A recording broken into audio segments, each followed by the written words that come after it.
Aujourd'hui, je voudrais rester un peu dans les fondements et la pensée qui a rempli mon cœur aujourd'hui.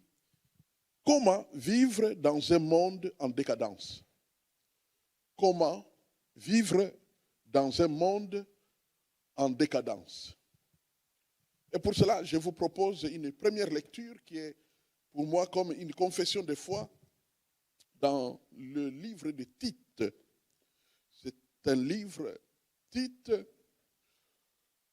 au chapitre 2. Donc l'épître de l'apôtre Paul, Tite, au chapitre 2, à partir du verset 11. La parole de Dieu.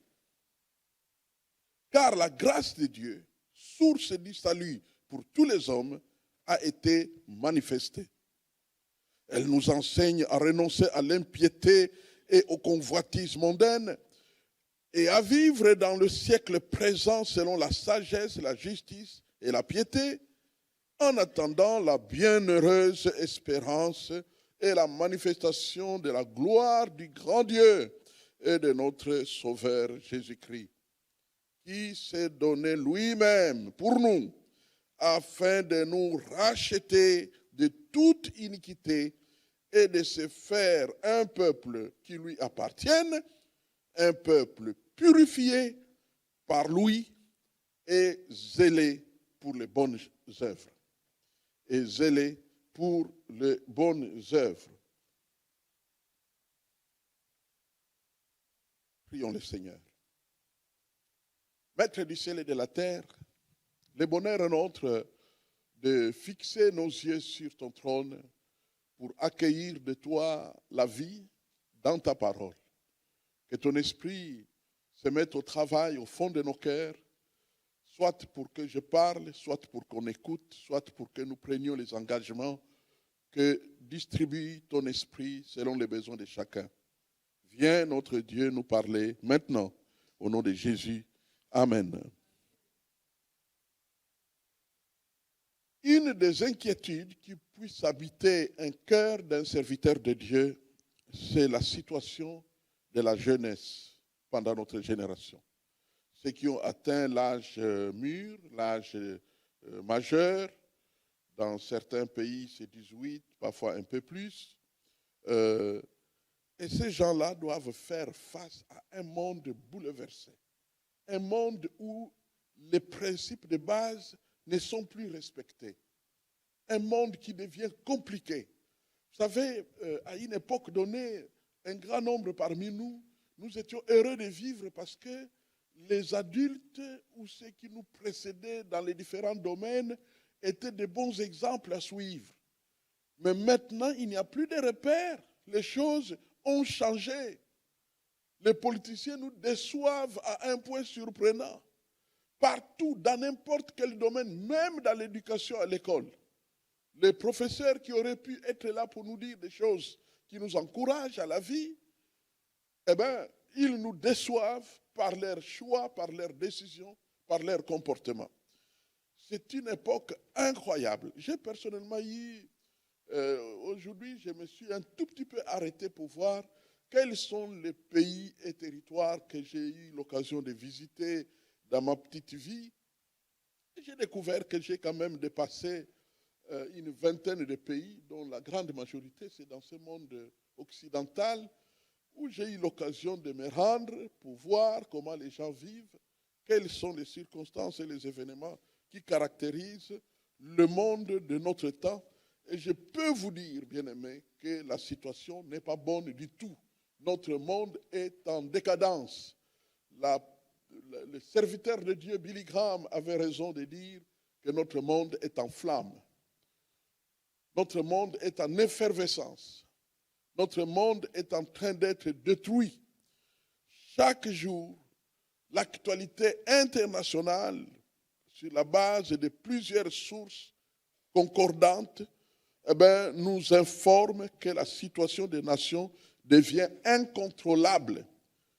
Les politiciens et les experts de tous bords ne savent pas quoi faire pour contrôler la situation. La situation des nations devient totalement incontrôlable. Alors une question se pose. La question principale, comment vivre dans un tel monde en tant qu'enfant de Dieu? Comment vivre dans un tel monde? Et je crois que c'est très important que nous, enfants de Dieu, nous nous posions de telles questions. Et aujourd'hui, j'ai voulu, dans deux parties, la première, je voulais m'arrêter sur quelques passages bibliques qui attirent l'attention sur la réalité ou ces réalités de décadence qui peuvent s'abattre sur la terre à un moment ou un autre. Et pour cela, je vous propose une première lecture dans Luc, ou plutôt une deuxième, mais bon. Luc chapitre 17, Luc 17 et le verset 26 à 30. Luc 17, 26 à 30, c'est le Seigneur Jésus lui-même qui parle. Écoutez bien. Ce qui arriva du temps de Noé arrivera de même au jour du Fils de l'homme. Les hommes mangeaient, buvaient, se mariaient et mariaient leurs enfants jusqu'au jour où Noé entra dans l'arche. Le déluge vint et les fit tous périr. Et Jésus continue, verset 28. Ce qui arriva du temps de Lot arrivera pareillement. Les hommes mangeaient, buvaient, achetaient, vendaient, plantaient, bâtissaient. Mais les jours où Lot sortit de Sodome, une pluie de feu et de soufre tomba du ciel et les fit tous périr. Et au verset 30, il en sera de même les jours où le Fils de l'homme paraîtra. Nous vivons ces époques, le temps de Noé. Et quand vous allez dans la profondeur de ces passages, c'est-à-dire lorsque vous allez dans les récits qui racontent l'histoire de Noé dans l'Ancien Testament, qu'est-ce que vous allez découvrir?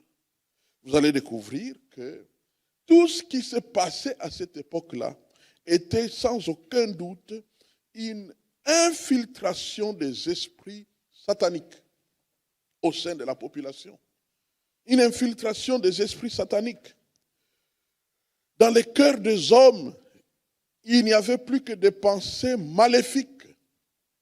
Les hommes étaient totalement transformés, mais à mal. La terre était remplie de violence. Vous dormez, quand vous vous réveillez, vous n'avez plus de tête, parce que vous êtes mort, vous êtes tué par quelqu'un à qui vous n'avez rien fait. C'est cela. La violence gagne les territoires. La perversion sexuelle. Vous savez que du temps de Noé, 20, 30 personnes pouvaient venir comme ça devant votre petite maison. Et ils vous frappent, ils vous disent, allez, vous sortez, faites sortir votre femme et vos filles, car nous devons coucher avec eux. Et vous ne pouviez pas vous résister parce qu'il n'y avait aucun policier pour empêcher. Ils entraient, ils arrachaient la fenêtre, ils arrachaient la porte. Ils entraient, ils prenaient et faisaient ce qu'ils voulaient. C'était une vie totalement impossible. Vous savez, on nous montre ce qu'on veut nous montrer au sujet de ce qui se passe en Ukraine. Mais nous ne savons pas ce qui se passe. Nous ne savons pas ce qui se passe dans les villes où ces gens entrent. Nous ne savons pas ce qui se passe lorsqu'ils entrent dans un bâtiment. Lorsqu'ils entrent dans une salle où les gens se sont réfugiés. Qu'est-ce qu'ils font? Qu'est-ce qui se passe? Et Jésus dit, ça arrivera de même, de cette manière-là. Ça se passera ainsi. La perversion. Dans une émission de télévision française, de notre temps, de nos jours, de ces semaines-ci, tout à coup, le dirigeant de l'émission a lancé un cri en disant, maintenant vous allez tous vous embrasser les uns les autres. Ça a pris quelques 5-10 minutes pour que les gens hésitent un peu, interpellés par la conscience, mais tout à coup, cette conscience est balayée par des puissances démoniaques. Et là, en plein jour, devant les caméras de tout un pays, de tout un continent, les gens commencent à se... Si c'est là, à gauche, à droite. Et vous vous posez des questions, où sommes-nous? Le monde est en décadence. Le monde est en destruction. Ce sont là des signes de la fin des temps.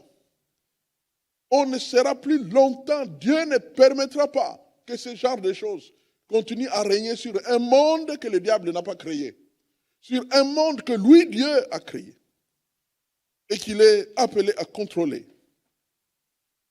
Alors le jugement donc tombera sur les nations. Quand nous lisons dans Matthieu chapitre 24, verset 27, la Bible parle des nations qui sont en décadence. Le temps de Noé, le temps de Lot, nous les vivons sous nos yeux aujourd'hui. Un deuxième passage, 2 Timothée. Quand nous lisons dans 2 Timothée, au chapitre 3, à partir du premier verset un peu suivant, jusqu'au verset 5, que dit la Bible? Sache que dans les derniers jours, il y aura des temps difficiles, car les hommes seront égoïstes, amis de l'argent, fanfarons, hautains, blasphémateurs, rebelles à leurs parents, ingrats, irréligieux, insensibles, déloyaux, calomniateurs, intempérants, cruels, ennemis des gens de bien, traîtres, emportés, enflés d'orgueil, aimant le plaisir plus que Dieu, ayant l'apparence de la piété, mais reniant ce qui en fait la force. Éloigne-toi de ces hommes-là. 2 Timothée, chapitre 3, 1 à 5. C'est ça le monde dans lequel nous vivons aujourd'hui. Dans les derniers jours, des temps difficiles.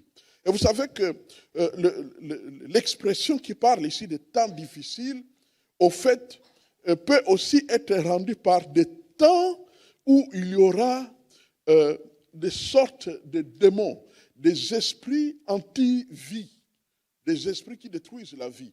On parle des esprits de mort qui seront en activité dans ce temps-là, les temps mauvais.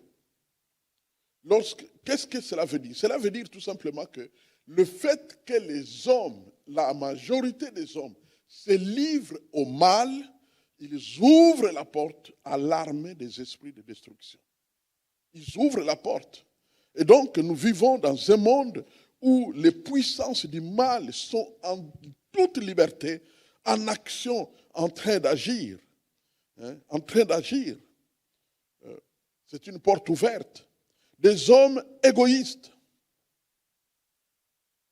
Fanfarons. Fanfarons veut dire qui se disent être ce qu'ils ne sont pas, donc qui se vantent. Quoi, hein. Donc c'est un orgueil qui exagère, qui se déclare être ce qu'ils ne sont pas, ainsi de suite. Au fait, nous sommes dans un monde de corruption. Alors, quand nous parlons de corruption, souvent, on ne comprend pas quand on dit notre monde est corrompu. Qu'est-ce que cela veut dire? La corruption, bien aimé noter, est irréversible. La corruption, quand il y a une corruption, vous savez que la corruption, le synonyme, c'est la pourriture. Hein? C'est comme une viande avariée. Quand une viande est pourrie, vous ne pouvez pas la ramener à être une viande saine.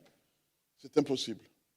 Vous pouvez la mettre au frigo ou au congélateur, ça peut ralentir le processus de la putréfaction, mais ça ne peut pas ramener la viande à redevenir saine. C'est totalement impossible.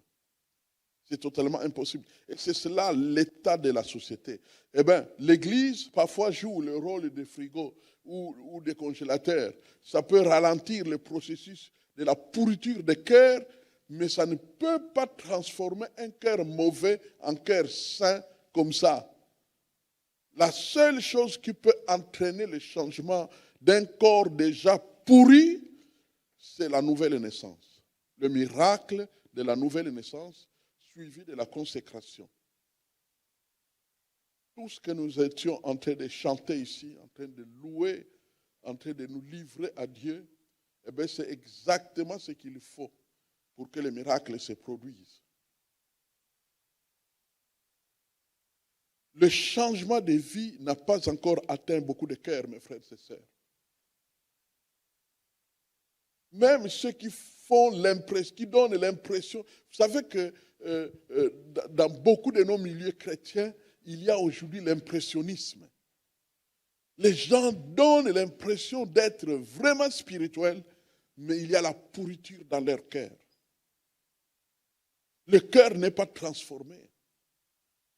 La Bible a beau crier, si quelqu'un est en Christ, il est une nouvelle créature, mais eux ne sont pas nouveaux. Elles ne sont pas nouvelles. Il y a la corruption. Et quand la corruption règne dans un cœur, la suite c'est quoi? C'est la disparition de la vie. Et c'est le moment où il faut, je me livre à toi, Seigneur. Je me livre totalement à toi, Seigneur. C'est maintenant qu'il faut chanter ça. Le chanter à Dieu, mais vous savez qu'il y a des chants qui sont une louange à Dieu, mais un engagement pour nous. Quand tu dis à Dieu, je me livre totalement à toi, c'est une louange. Tu mérites que je me donne totalement à toi. Mais c'est un engagement à se donner totalement à Dieu. Tu ne peux pas à la fois te donner totalement à Dieu et parler comme tu as toujours parlé. Tu ne peux pas totalement te donner à Dieu et utiliser ton temps, tes fêtes, tes relations comme tu as toujours fait. Quand tu te livres totalement à Dieu, c'est ta vie. Désormais, les décisions se prennent dans le cœur de Dieu, dans la parole de Dieu, mais non plus dans le plaisir. Nous avons parlé des hommes aimant plus le plaisir que Dieu.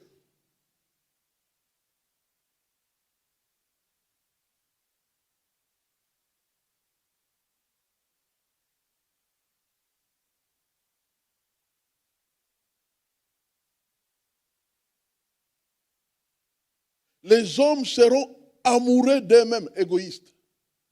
Donc égoïste ne veut pas dire, dans le contexte biblique, ne veut pas dire égoïste, je ne te donne pas mon pain, je ne te donne pas, non, non.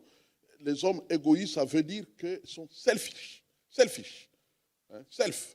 C'est-à-dire qu'ils ne pensent qu'à eux, ils ne font que ce qu'ils veulent.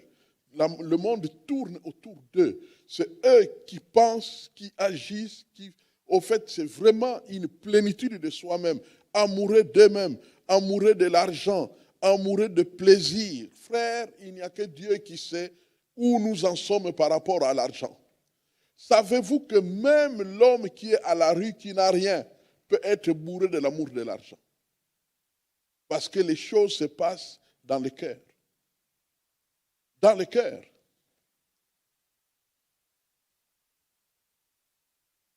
Amoureux du plaisir.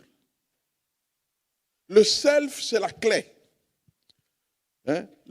Cet orgueil spécial de soi-même, où on est rempli de soi-même, c'est ça la clé pour détruire la famille. C'est ça la clé pour détruire la société. C'est ça la base de la dictature.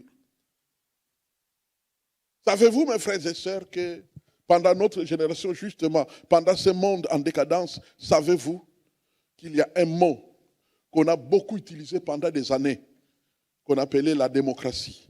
Elle est morte. Elle est morte. Et ce que je vous dis, ce ne sont pas de mots d'un prédicateur qui explique la Bible, qui s'efforce à dire ce qu'il peut. Non. Je suis cultivé. Je suis un chercheur. Lors des élections aux États-Unis, des amis, en fait, pas des amis comme tels, mais des connaissances pasteurs, m'avaient inséré dans leur liste d'informations. Et comme ils étaient branchés sur tout ce qui s'est passé sur le plan des élections américaines, ce qui fait que j'étais au courant presque au quotidien des choses qui étaient en train de se passer là-bas. Et je peux vous dire que la démocratie est morte. Partout, il n'y a que manipulation.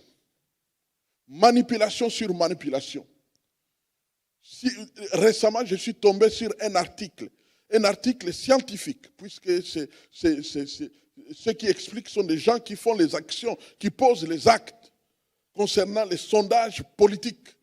Et vous êtes surpris que tout est manipulé. On les appelle même sur le plan technique, ce sont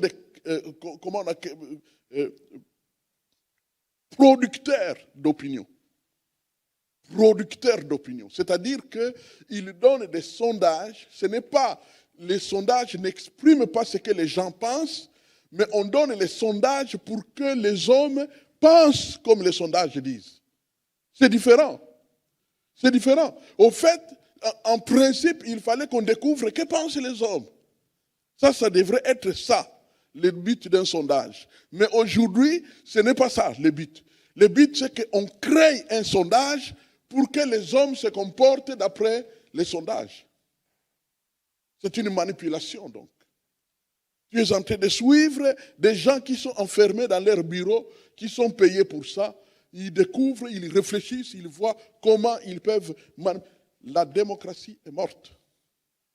Je me suis dit, quand j'étais en train de lire ces choses, je me suis dit, en tout cas, l'Occident n'aura plus rien à dire à certains continents où règne le totalitarisme. Il n'y aura plus rien à dire à ces gens-là, puisqu'on fait pire que eux. On fait pire que eux. C'est ça la situation qui prévaut, n'est-ce pas, dans notre monde. Prenons un troisième passage, Jérémie, chapitre 30. Que dit la Bible?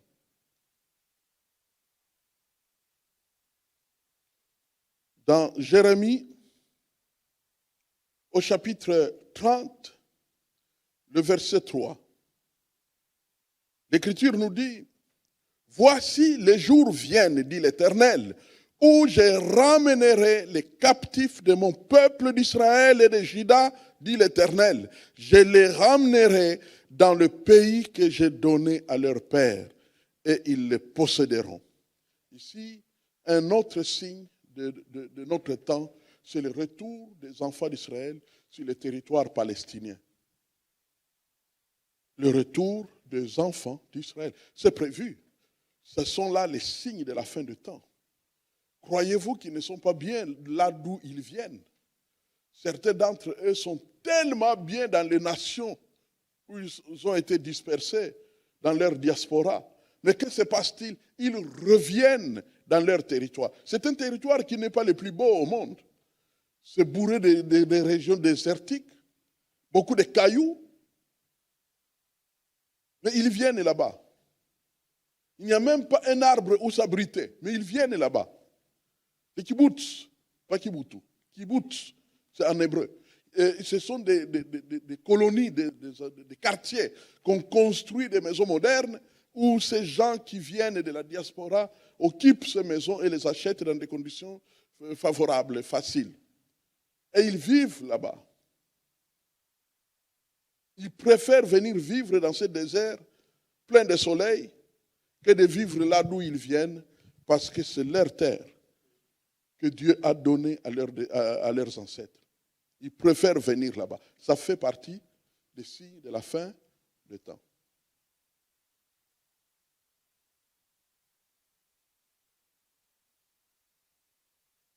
Bon, maintenant, ne commençons pas à aller là-bas. Hein? Ne commençons pas à aller là-bas.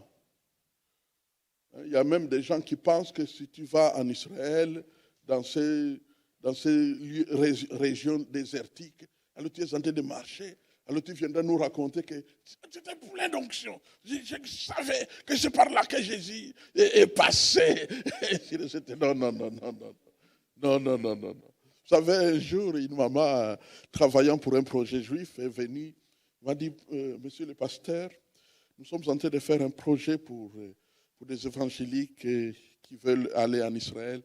Et nous sommes prêts, comme vous êtes pasteur, de donner le billet d'avion et quelques chambres d'hôtel.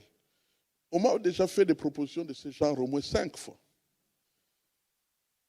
À celle-là, j'ai parlé très franchement. Je lui ai dit, non, je n'irai pas. Pourquoi? Et je lui ai dit, parce que si je dois aller quelque part, c'est au Congo que j'irai. Hein? Au Congo. Je viens de là. C'est ce que Dieu a donné à mes pères. C'est le Congo. Parce que si nous allons tous en Israël, imaginez, il y a combien de chrétiens sur la terre? Actuellement, c'est plus de 2 milliards. Maintenant, si tous les 2 milliards de chrétiens commencent à prendre l'avion pour aller en Israël, où est-ce qu'on va nous mettre? À chacun, Dieu a donné une terre à ses pères. C'est cette terre-là que nous devons sanctifier. Oui, vous avez raison d'applaudir parce que ce que je dis là est vrai. N'allez pas en Israël vous mettre sur le mur de lamentation pour balancer votre tête. N'allez pas là-bas. Vous n'avez pas besoin de ce mur-là. Votre chambre à coucher suffit. Si vous croyez qu'être dans un lieu propre, ce n'est pas assez spirituel, allez dans votre toilette. Et alors, adorez le Seigneur là-bas. Vous n'avez pas besoin de ce vieux muraille de Jérusalem. Vous n'en avez pas besoin. Au fait, nous ne connaissons pas le Seigneur comme on l'a connu dans la chair, dit la Bible. Nous le connaissons en esprit. Il est avec nous partout où nous nous trouvons. Tout à l'heure, quand nous étions en train de faire l'adoration, avez-vous vécu la présence de Dieu? Oh là là, elle était bouleversante. Elle était bouleversante. Et ça ne se passe pas au mur de lamentation de la Palestine. N'allez pas prendre des bombes qui ne vous sont pas destinées.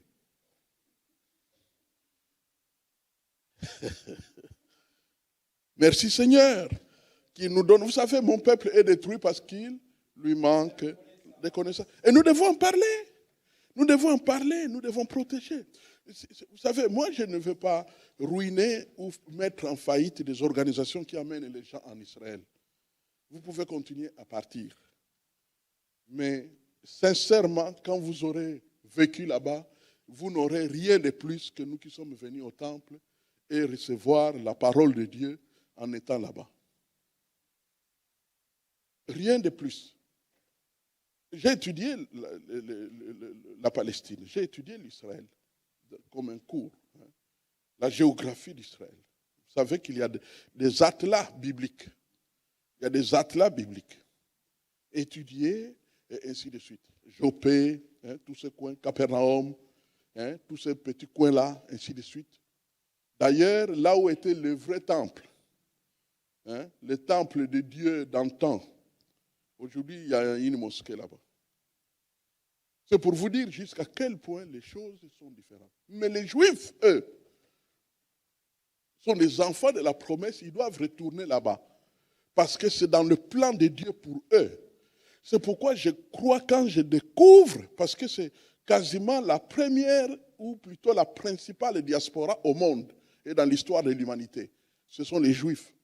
Et je pense qu'ils deviennent un peu comme l'horloge pour tous les autres peuples qui sont en diaspora.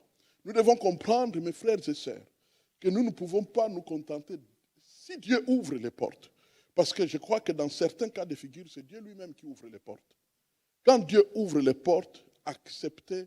Je ne vous demande pas de retourner en masse, mais je crois que c'est dans la parole de Dieu que le Seigneur permette à un moment ou un autre que la diaspora qui a tellement appris de la civilisation, de beaucoup de choses, puisse aller rebâtir leur nation d'origine. Parce qu'on est plus équipé que les autres, que ceux qui sont restés là-bas. Vous imaginez un instant. Moi, quand j'ai grandi dans mon village, nous étions, pour autant que c'était un petit village, nous étions, pour autant que je m'en souvienne, entre 30 et 40 enfants d'un certain âge, comme l'âge là que je cite, ou un peu plus jusqu'à 14-15 ans. Nous étions une quarantaine d'enfants.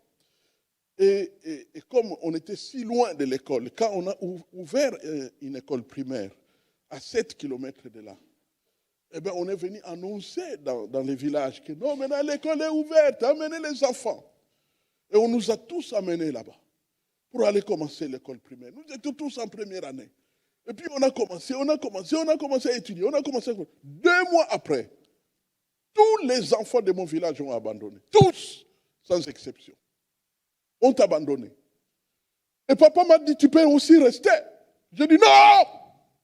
Et mon père était obligé de se réveiller à 5 heures du matin chaque jour. C'est comme si nous étions 2 élèves. 5 heures du matin pour m'amener à pied jusqu'à ce que j'entre dans la colonne des enfants les plus proches de l'école. Afin que moi, je sois dans la peloton et puis que je puisse arriver à l'école. Maintenant, imaginez un instant. Quand je rentre, vous savez, une fois je suis retourné là-bas, à l'époque où mon papa est décédé, je suis allé jusqu'au village.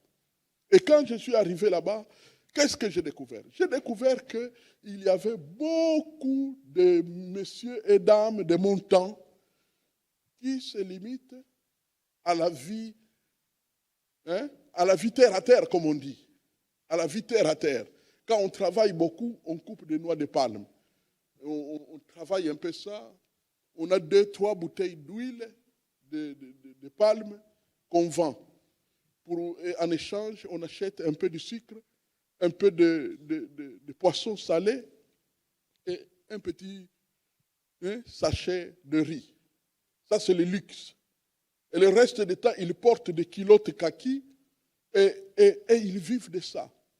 Un petit champ de, je ne sais pas, 15 mètres carrés, puisque la terre n'est pas toujours disponible pour tout le monde. Et on dépend de ça. Ce sont des gens qui ont besoin de près ou de loin. Vous savez, Dieu met sa puissance dans sa vision. Quand vous saisissez la vision de Dieu, la provision de Dieu va suivre. C'est de cette manière-là qu'on avance. Il y a des moments où parfois, quand nous devons réfléchir dans la prière, on peut se dire, est-ce que sommes-nous au bon endroit? Je comprends qu'à une époque donnée, la situation était tellement grave. La politique était invivable. Des règlements de comptes de toutes sortes s'est passé. Et parfois même par des bruits. Ce n'est pas tout le monde qui était persécuté par Mobutu. Mais n'empêche que c'était comme à la mode qu'on puisse voyager et aller vivre ailleurs. Mais je crois que la sagesse a progressé. La connaissance a progressé. Maintenant, il est temps de commencer à réfléchir différemment. Et c'est de cette manière-là que nous devons avancer avec le Seigneur. Alors, la question finale. Comment vivre dans ce monde en décadence? Comment vivre dans ce monde en décadence? J'ai noté 3 conseils. 3 conseils pour vivre dans ce monde en décadence. Premier conseil.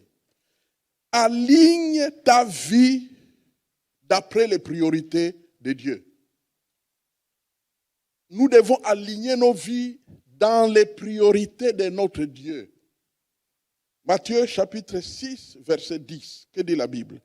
Que ton règne vienne. Que ton règne vienne. Ton règne vienne. Va venir comment? Par Jésus-Christ. Par Jésus-Christ. C'est Jésus-Christ qui amène le règne de Dieu sur la terre. Quand Jésus dit dans la parole de Dieu, le royaume des cieux est au milieu de vous. Mais il parle de lui et il parle de ceux qui reçoivent son message. Ce sont les deux. Moi, je suis le porteur du royaume des cieux au milieu de vous. Et vous qui l'accueillez, vous devenez également comme moi, porteur du royaume des cieux. Porteur du royaume des cieux. Que ton règne vienne. Et que ta volonté soit faite sur la terre comme au ciel. Dieu parle de son Fils, Dieu parle de son peuple. Quand nous lisons dans Hébreux, chapitre 12, que dit l'Écriture? Hébreux, chapitre 12,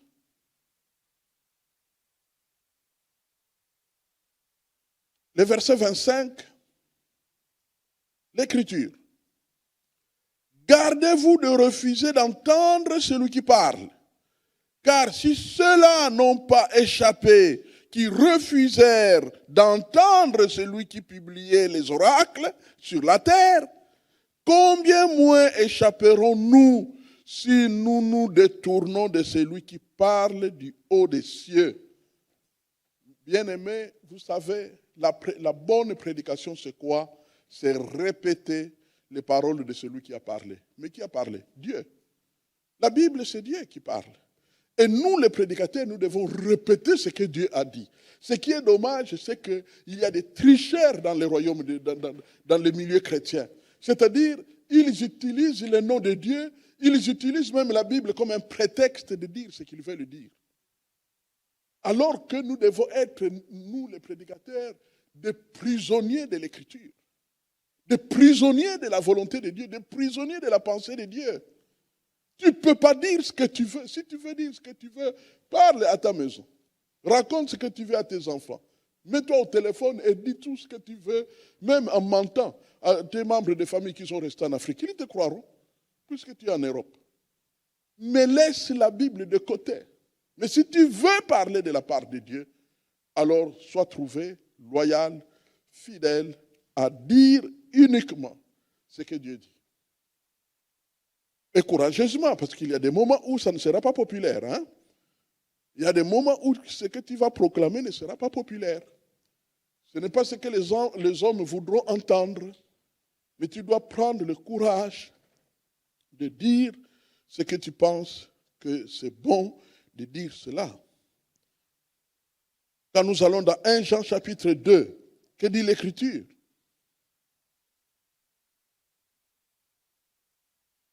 Vous savez qu'avant même d'aller plus loin, lisons le verset 26, s'il vous plaît. Lui dont la voix, on parle de Dieu bien entendu, lui dont la voix ébranla la terre et qui maintenant a fait cette promesse, une fois encore je branlerai non seulement la terre, mais aussi le ciel. Notre Dieu, par sa parole, ébranle la terre. Ébranler veut dire secouer, bousculer les fondements tels que les choses sont habituées à être. Dieu va modifier les choses. Vous verrez des choses inattendues se produire dans les nations. Ça fait partie du plan de la fin de temps. C'est Dieu qui secoue, c'est Dieu qui bouscule les choses. Parce que les hommes, dans leur malice et sous la direction de Satan et des démons, ils s'organisent à ce que les choses se passent comme ils ont fait leur calcul. Mais Dieu va bousculer leur plan. Ce qu'ils veulent faire ne se fera pas. Ils feront des réunions, ils prendront des décisions, mais quand ils font passer à l'action pour mettre en pratique, rien ne se fait comme ils ont prévu. Parce que Dieu va bousculer toutes choses. C'est la raison pour laquelle, mon frère, ma soeur, tu dois devenir un homme de Dieu, une femme de Dieu, qui appartient à Dieu pour que tu ne sois pas bousculé. Parce que si tu marches sur la terre, comme les hommes marchent sur la terre, toi aussi tu seras bousculé. Tes affaires seront bousculées. Ta vie sera bousculée. Dieu bouscule les choses parce que le temps de sa volonté est arrivé. Il ne veut plus laisser les hommes et les femmes qui n'ont pas créé ce monde diriger le monde comme ils veulent. C'est lui qui va diriger. Conséquence, aligne ta vie, n'est-ce pas, aux priorités de Dieu. Aligne ta vie, arrange ta vie. Maintenant, c'est le temps. Avant d'agir, avant de parler, pose-toi la question. Que dit la parole de Dieu? Qu'est-ce que Dieu en pense? Qu'est-ce que Dieu dit? Frères et sœurs, vous savez, lorsque nous avons prêché l'évangile de la grâce qui est la vérité, les gens avaient pensé que nous, on était en train d'encourager les gens à vivre dans le péché. Ça n'a aucun sens. Hein? Continuerons-nous à pécher pour que la grâce abonde? La Bible est claire. Le message de la grâce veut tout simplement dire que Dieu nous aime tant. Il savait que nous ne serons jamais capables de nous changer nous-mêmes. On a parlé de viande avariée, de nous changer nous-mêmes. Il a donné son Fils Jésus-Christ en sacrifice. Et par sa grâce, nous recevons le salut. Mais maintenant que nous sommes dans le salut, nous devons nous comporter comme des hommes et des femmes qui appartiennent à Dieu. Et la Bible dit que Dieu lui-même participe à notre purification. C'est merveilleux, n'est-ce pas? Ah oui! Dieu participe à ta purification. Savez-vous ce que veut dire Dieu qui participe à ta purification? Tu as même envie de pécher, mais il détruit toutes les possibilités de le faire. Tu n'es même pas capable. Tu as envie de voler quelque chose et puis tout à coup tu vois que, comme un prophète, celui qui veille sur les choses que tu veux voler se présente. Dieu te purifie, t'empêche de réaliser ce que tu veux réaliser. Il y a ce qu'on appelle des projets uniques. auquel que Dieu voue à l'échec. Il y a des gens depuis des semaines, depuis des mois, auraient voulu vivre dans le désordre, mais Dieu a mis son veto au point qu'ils savent que s'ils osent, ils sont exposés. C'est comme ça que Dieu travaille. Il purifie son peuple lui-même. Il ruine les possibilités du péché. C'est comme ça que Dieu participe à la purification de son peuple. 1 Jean chapitre 2, verset 15 et suivant. N'aimez point le monde, ni les choses qui sont dans le monde, car si quelqu'un aime le monde, l'amour du Père n'est point en lui. Nous pouvons lire ça. 1 Jean chapitre 2.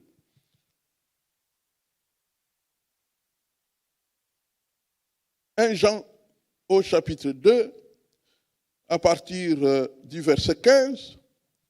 Car tout ce qui est dans le monde, verset 16, car tout ce qui est dans le monde, la convoitise de la chair, la convoitise des yeux et l'orgueil de la vie, ne vient point du Père, mais vient du monde.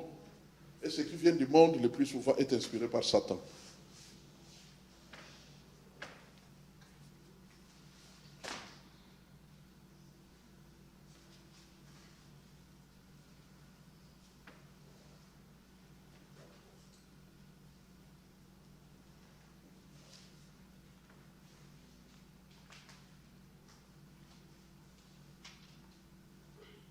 Les priorités, bien-aimés, définissent nos vies. Les priorités définissent nos vies. Ta vie est définie par les priorités. Qu'est-ce que cela implique? Si tu ne lis pas la Bible, pas que tu n'as pas le temps de lire la Bible, ça veut tout simplement dire que la Bible n'est pas dans la liste de tes priorités. Si tu ne pries pas que tu n'as pas le temps de prier, mais ça veut tout simplement dire, quoique chrétien, mais la prière ne figure pas dans la liste de tes priorités. Pourquoi je dis ça? Parce qu'au fait, si vraiment, parce que tu n'as pas le temps, alors tu ne dois pas non plus avoir le temps de manger. Pourquoi tu manges? Tu n'as pas le temps. Oh, je suis très occupé, bien-aimé, très, très occupé. Alors ne mange pas. Comment tu trouves le temps de manger, mais tu ne trouves pas le temps de prier ni de lire la Bible? Cela veut dire que la Bible et la prière et l'Église ne sont pas dans la liste de tes priorités. Frère, il est temps de modifier nos priorités et de les adapter aux priorités de Dieu. C'est très important. Adapter nos vies aux priorités de Dieu. Matthieu chapitre 6, verset 33. Cherchez premièrement. Frère, Dieu ne parle pas en vain. Cherchez premièrement. Premièrement, le royaume de Dieu et sa justice.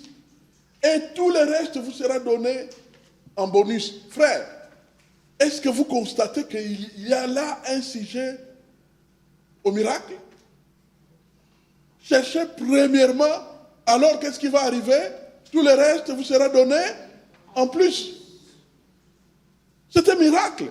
Ça veut dire que si tu cherches premièrement le royaume de Dieu, tu cherches premièrement à connaître la parole de Dieu, tu cherches premièrement à prier, tu cherches premièrement à te donner à Dieu. Si tu fais toutes ces choses en premier lieu, la suite, miracle en cascade.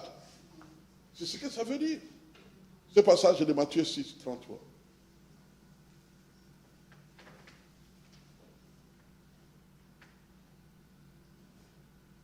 Donc, adapter nos priorités aux priorités divines, c'est le premier conseil pour vivre dans un monde en décadence. Deuxième conseil, j'ai dit qu'il y en a 3. Deuxième conseil, c'est de partager le royaume de Dieu autour de nous. Partager le royaume de Dieu autour de nous. Dans Tite, chapitre 2, c'est le passage que nous avons lu en premier, qui était comme une confession de foi. Nous y revenons maintenant. Tite, chapitre 2, à partir du verset 11 et suivant. Que dit l'Écriture? Car la grâce de Dieu, source de salut pour tous les hommes, a été manifestée. Voilà. Le salut est venu de la grâce, mes frères et sœurs. Ça ne vient pas de notre capacité de nous discipliner, non. C'est venu par la grâce. La grâce veut dire que tu ne mérites rien. Dieu te donne gratis le salut. La seule chose que tu dois faire, c'est d'accueillir ce salut. En te repentant, en regrettant d'avoir vécu comme tu as toujours vécu. C'est pourquoi le salut est disponible. Dans les églises où on connaît la parole de Dieu, les gens sont en train de naître de nouveau, même pendant la prédication, même après la prédication. Il rentre à la maison, il est dans le métro, il est en train de naître de nouveau. Et la Bible dit que pour une âme qui se répand, il y a une fête au ciel. Il y a des choses qui sont en train de se passer, mes frères. Dieu est au travail. Ne vous inquiétez pas des remplissages des salles. Ce n'est pas ça la priorité de notre Dieu. Si Dieu a envie de remplir une salle, mais il a le pouvoir. Il peut même... Une seule rue suffirait pour remplir un temple. Une seule rue. Dieu touche cette rue et puis tout le monde arrive. Même ceux qui ont des cagoules, ils arrivent pour se donner à Dieu. C'est Dieu est capable de tout. Dieu est capable de tout. Tite, chapitre 2. Le verset 11 nous dit ceci. Car la grâce de Dieu, source du salut pour tous les hommes, a été manifestée. Elle nous enseigne à renoncer à l'impiété et aux convoitises mondaines et à vivre dans le siècle présent selon la sagesse, la justice et la piété, en attendant la bienheureuse espérance et la manifestation de la gloire du grand Dieu et de notre Sauveur Jésus-Christ, qui s'est donné lui-même pour nous, afin de nous racheter de toute iniquité et de faire de nous un peuple qui lui appartienne, purifié par lui, vous avez remarqué, et zélé pour les bonnes œuvres. Et les bonnes œuvres, nous l'avons appris le vendredi au culte sur Zoom. Les bonnes œuvres ici dont on parle, c'est quoi? Ce sont les œuvres que Dieu a préparées d'avance. En d'autres termes, nos journées sont planifiées par Dieu. Si nous sommes attentifs à notre Dieu, nous saurons qu'est-ce que Dieu nous demande de faire lundi. Qu'est-ce que Dieu nous demande de faire mardi. Je ne veux pas dire que nous puissions aller au travail par hasard. Car tu as signé un contrat, sois fidèle et loyal au contrat. Et Dieu va s'intégrer dans le contrat avec toi. Et même là, au travail où tu te trouves, il sera en train d'agir. C'est comme ça que Dieu est fait.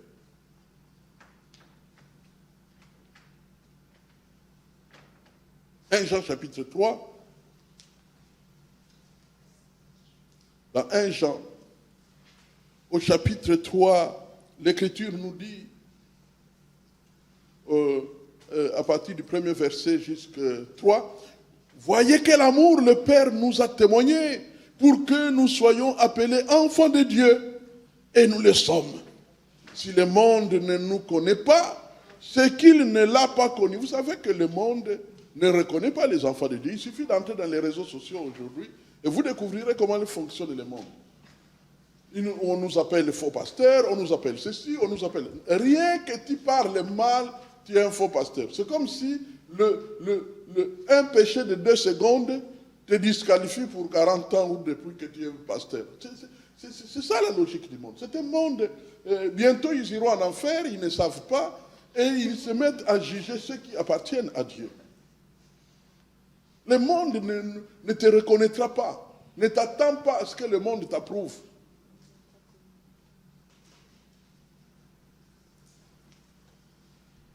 J'ai un petit là-bas en Afrique. À mon sens, il est le plus engagé dans le Seigneur, dans la famille. Mais quand j'ose parler avec les membres de famille, oh là là, tous l'accusent. Et je ne perds plus mon temps à les défendre. Je me contente de dire, soignez votre propre vie chrétienne, c'est celle-là qui t'amènera au ciel, pas la sienne, qu'elle soit bonne ou mauvaise. Dieu ne nous permet pas de nous juger les uns les autres. Le jugement lui appartient. Et lui détient les critères du jugement. Amen. Heureusement. Si ce sont nos voisins qui détiennent les jugements, nous serions malheureux. Vous serez là toujours en train de regarder ce qu'ils sont d'accord. Est-ce qu'ils sont favorables? Est-ce que ça ira? Non. Nous ne dépendons pas des hommes. Quoique les hommes peuvent bénéficier de la grâce de Dieu qui est sur nous. Mais malheureusement, le texte le dit très clairement, si le monde ne nous connaît pas, hein, eh bien, ce n'est pas à nous de nous en soucier. Quiconque a Nous pouvons reprendre le verset 2, c'est très important. Bien-aimés, nous sommes maintenant enfants de Dieu. Et ce que nous serons n'a pas encore été manifesté. Mais nous savons que lorsque cela sera manifesté, nous serons semblables à lui, parce que nous le verrons tel qu'il est. Quiconque a cette espérance en lui se purifie comme lui-même est pur. Frère, nous serons semblables à Jésus. Vous vous imaginez? Nous serons semblables à Jésus. Impec. Merveilleux. Mais vous savez qu'au fur et à mesure que nous avançons, petit à petit, il y a des indices qui commencent à attirer l'attention de ceux qui ont l'œil pour voir. Que, on est en train de monter. Merci Seigneur. C'est gratuit tout ça. C'est gratuit. Parfois, les gens du monde peuvent même reconnaître la lumière qui est sur nous. Mais n'en faites pas un sujet d'orgueil. Ça ne vient pas de toi. Ça vient de celui qui te purifie.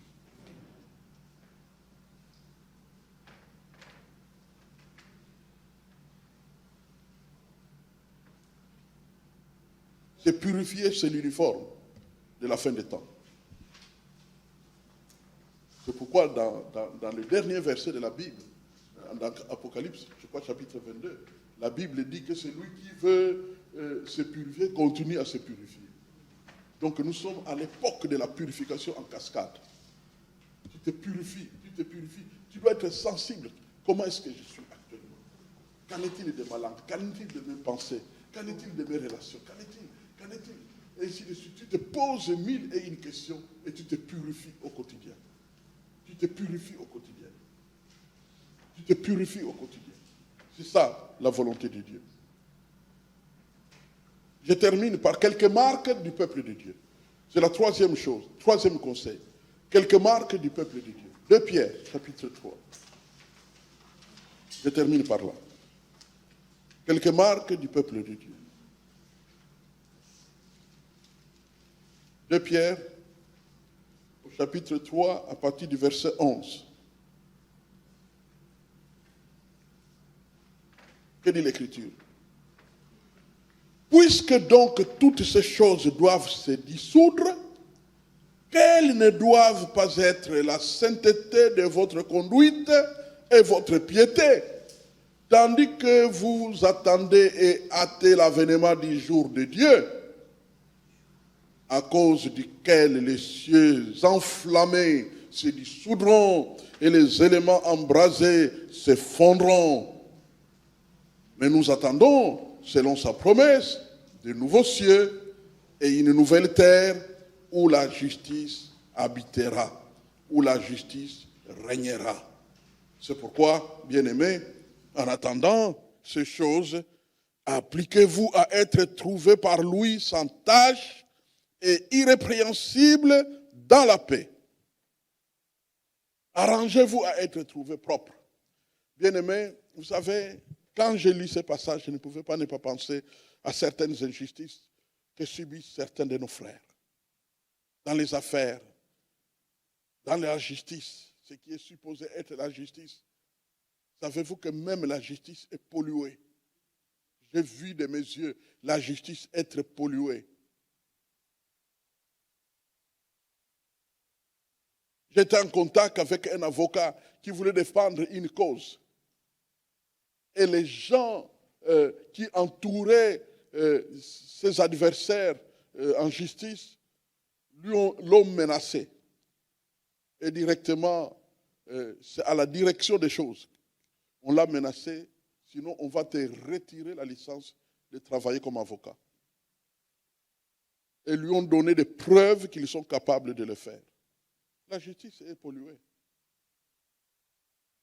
C'est terrible ce qui se passe. Mais, vous savez, Dieu va donner de nouveaux cieux Et quoi? Une nouvelle terre où la justice habitera. Amen. La justice va habiter va loger sur la terre. Merci Seigneur que cela arrive. Alors, voici les marques qu'on nous donne. J'ai prélevé 5 marques, à noter simplement. Premièrement, conduite pure. Dieu veut que chacun de nous soit trouvé dans une conduite pure. Deuxièmement, une marche, entre guillemets, une marche divine. Au fait, l'expression marcher comme Dieu ou marche divine veut tout simplement signifier que tu dépends de plus en plus du Saint-Esprit. C'est-à-dire que la majorité des actes que tu poses sont inspirés par le Saint-Esprit. Et c'est comme ça que Dieu marche, hein, parce que Jésus lui-même a vécu en plénitude de l'Esprit de Dieu. Donc, il ne posait aucun acte qui n'ait été inspiré par le Saint-Esprit directement.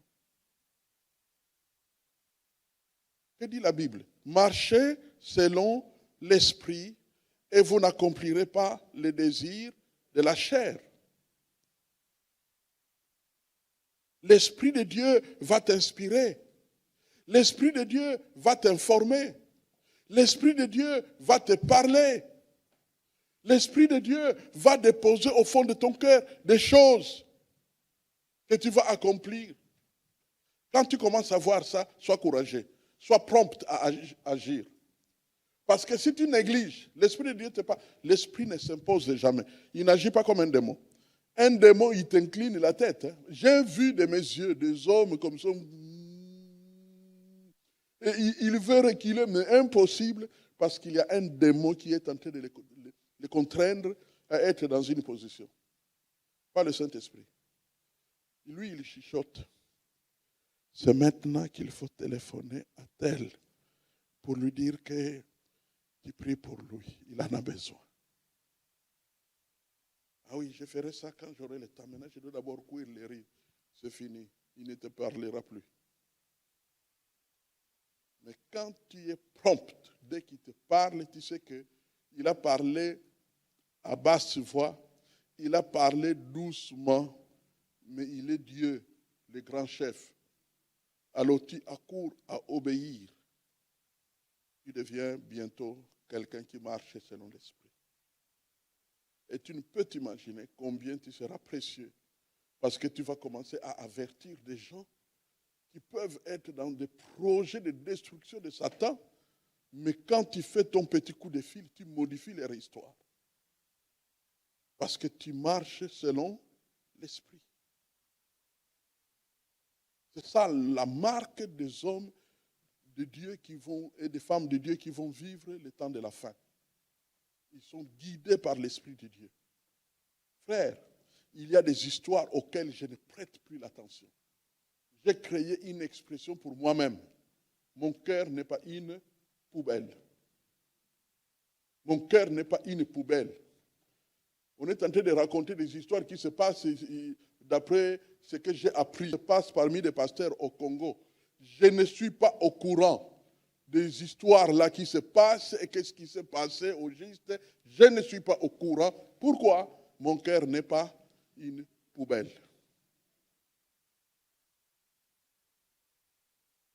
Je regarde ailleurs. Je fais autre chose. Je médite la parole. Si mes amis s'en vont, qu'importe. Moi, j'irai. Je vais poursuivre la marche avec les rois. Je sais par où Dieu m'a fait commencer. Ça vient de loin. Et j'ai goûté que Dieu est bon. Ce n'est plus le temps de reculer.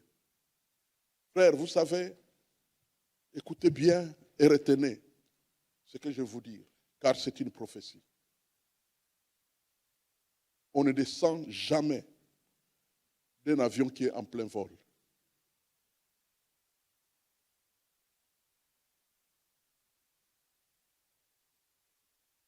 Troisième marque.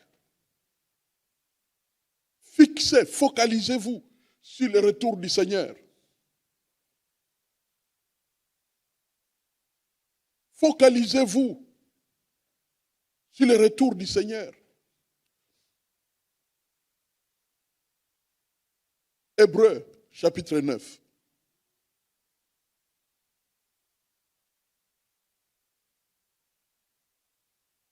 Le verset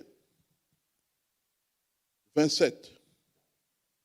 Et comme il est réservé aux hommes de mourir une seule fois, après quoi vient le jugement. De même, Christ, qui s'est offert une seule fois pour porter les péchés de plusieurs, apparaîtra sans péché une seconde fois à ceux qui l'attendent pour leur salut. Hébreux 9, 27 à 28.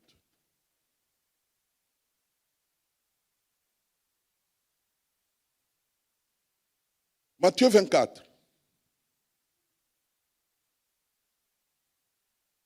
Matthieu chapitre 24, le verset 14, l'Écriture. Cette bonne nouvelle, c'est-à-dire l'évangile de la grâce, cette bonne nouvelle du royaume sera prêchée dans le monde entier pour servir de témoignage à toutes les nations. Alors viendra la fin. Frères, vous savez, ce passage me fait trembler. Peut-être mon problème, c'est que je comprends la langue française, mais aussi je comprends la Bible parce que je l'ai étudiée. C'est ça mon problème. Je comprends vraiment ce que dit la Bible. Chaque fois que je tombe sur un texte, je vois la teneur de ce qu'elle veut dire. Relisons. Verset 14. Cette bonne nouvelle du royaume sera prêchée dans le monde entier pour servir de témoignage à toutes les nations. Alors viendra la fin. Frères, savez-vous que l'évangile joue deux rôles? Tout dépend de ta position. Tu écoutes l'évangile, il te sauve. Et ça, c'est le rôle que Dieu veut qu'il joue pour toutes les vies. Mais si tu n'écoutes pas, si tu ne te donnes pas à Dieu, l'évangile devient quoi? Un témoignage. C'est-à-dire, témoigne contre toi. Tu n'auras pas d'excuse. Tu ne pourras pas dire que non, moi je n'étais pas au courant. Tu étais au courant, mais tu as négligé. C'est ça ce que ce texte veut dire. C'est pourquoi l'évangile sera prêché dans le monde entier. C'est la raison pour laquelle bientôt nous serons tellement préoccupés que nous serons remplis de pensées pour voir comment faire arriver l'évangile à tous les voisins. Je suis en train d'imaginer créer un tout petit livret, tout petit, avec le moins de mots possible. 2, 3, 4, 5 vérités très claires de l'évangile, suivies d'une prière et la fin, une ligne pour suggestion où aller prier. Et multiplier ça par 10 000, par 20 000, par 30 000. Et chaque enfant de Dieu, une quantité dans son sac. De la même manière que des gens passent dans les boîtes des gens pour mettre des journaux de Colorado, de Aledi, eh bien tu mets aussi les petits livrets. Avec une phrase très attirante à la première page, à la couverture. Tu ne sais pas ce que l'évangile fera dans le cœur de celui qui aura reçu ces petits livrets. Le temps de la fin. Ce sont là les choses de Dieu, du temps de la fin. Pas les commérages, pas de querelles, pas de combats, pas de choses, de distractions de toutes sortes. Amen. Parce que le roi revient bientôt. Et nous devons être préparés. Amen.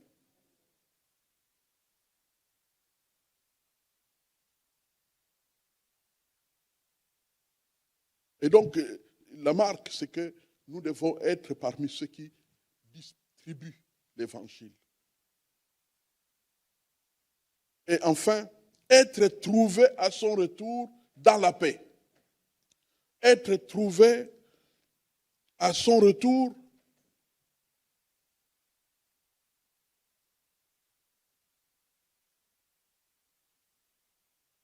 dans la paix, vivant en paix.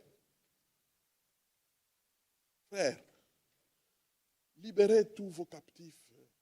Vous avez eu des petits bobos avec des gens, libérez-les. Envoyez un petit texto, bonjour. Ah, à Komelinga, il m'a quand même écrit. Que s'est-il passé? Tu veux être trouvé par Jésus, comment? Dans la paix. Amen. Ça ne te coûte rien. Tu n'iras pas en enfer si tu n'écris pas. Mais parce que tu es un fils, une fille du temps de la fin. Il y a des gens qui sont déjà partis. Dieu ne les a pas destinés à être dans le temps de la fin. Mais toi, tu es dans la finale. Dieu t'a sélectionné pour être dans la finale de son œuvre sur la terre.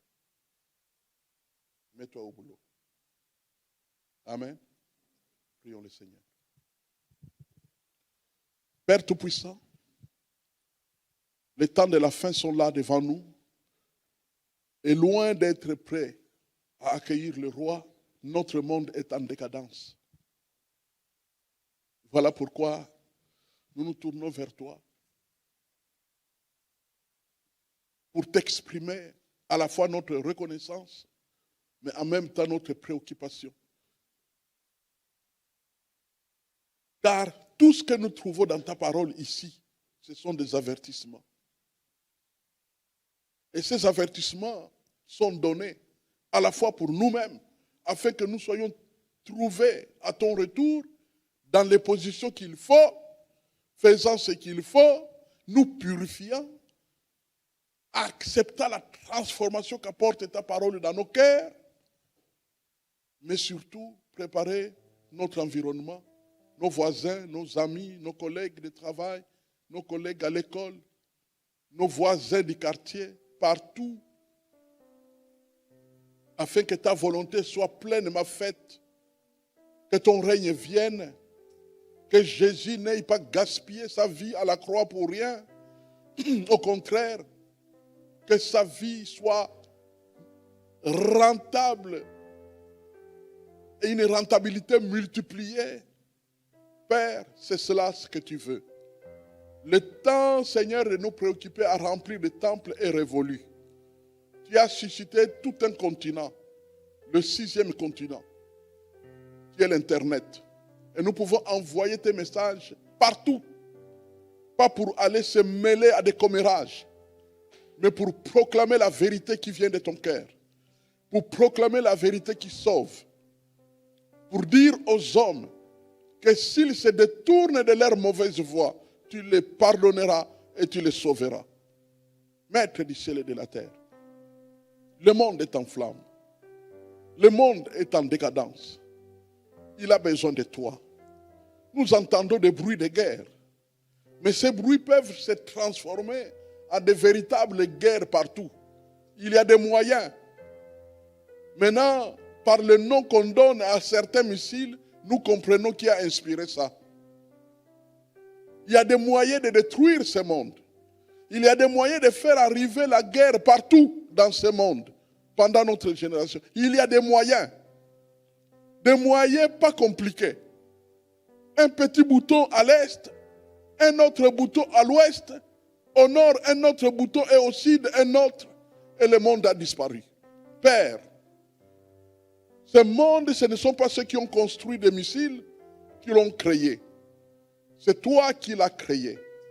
Et voilà pourquoi j'ai confiance totale et je me repose, oh Dieu, sur toi pour croire que le doigt qui voudra toucher au bouton pour détruire le monde, c'est ce doigt-là qui sera déchiqueté. Papa, le monde t'appartient. Les hommes et les femmes que tu as créés, tu les as créés à ton image. Tu n'as pas voulu les créer à l'image de la plus belle fleur, ni du plus bel oiseau, mais tu les as créés à ton image, à toi. Parce qu'ils t'appartiennent, parce qu'ils te sont précieux, parce que tu les aimes d'un amour éternel. Voilà pourquoi j'intercède pour les hommes et les femmes qui ne savent pas qu'un message a été envoyé sur la terre par Jésus et qu'en croyant à ces messages, en répondant favorablement à ces messages, ils auront leur âme sauvée. Car l'âme ne se nourrit pas des frites. L'âme ne se nourrit pas des steaks. L'âme se nourrit de la parole de Dieu, même pas de la musique d'un grand popman. Ça se nourrit de la parole qui vient de Dieu. Alors, papa, je te prie que tu provoques une époque du salut. Maintenant que nous sommes entrés dans la période droite menant vers la fin du monde, provoque des engagements du salut. Donne l'inspiration, donne la créativité à tes serviteurs pour offrir des moyens de comprendre, des moyens d'écoute, des moyens, Seigneur, d'engagement pour le plus grand nombre au monde, afin que plusieurs viennent à te connaître et à te suivre, comme nous te suivons. Papa, nous avons goûté que le salut est bon. Et il est bon pour tout le monde. Papa, il n'existe pas une alternative au salut. Un grand nombre de médicaments ont des alternatives. Mais pas le salut. Il n'y a de salut en aucun autre, dit ta parole. Il n'y a sous le ciel aucun autre nom qui a été donné parmi les hommes par lesquels nous devions être sauvés, si ce n'est le nom de Jésus. Il n'y a pas d'alternative au salut. Papa, merci de ce que tu as fait les choses ainsi, afin que le monde entier soit obligé d'accourir à la croix de Golgotha. Et que là-bas nous nous retrouvions pour qu'enfin une certaine unité triomphe de nos cœurs et de nos différences. Merci pour la croix. Merci pour le salut. Merci pour la nouvelle époque. Merci pour la transformation d'un monde en décadence en un monde du royaume des cieux. Règne sur toute la terre. Trouble les programmes et les projets des méchants. Empêche-les de réussir ce qu'ils veulent faire contre le peuple. Et fais réussir les bonnes initiatives pour la gloire de ton Saint-Nom. Garde-nous fidèles à toi. Et nous t'aimons parce que tu nous as aimés les premiers. Au nom de Jésus-Christ. Amen.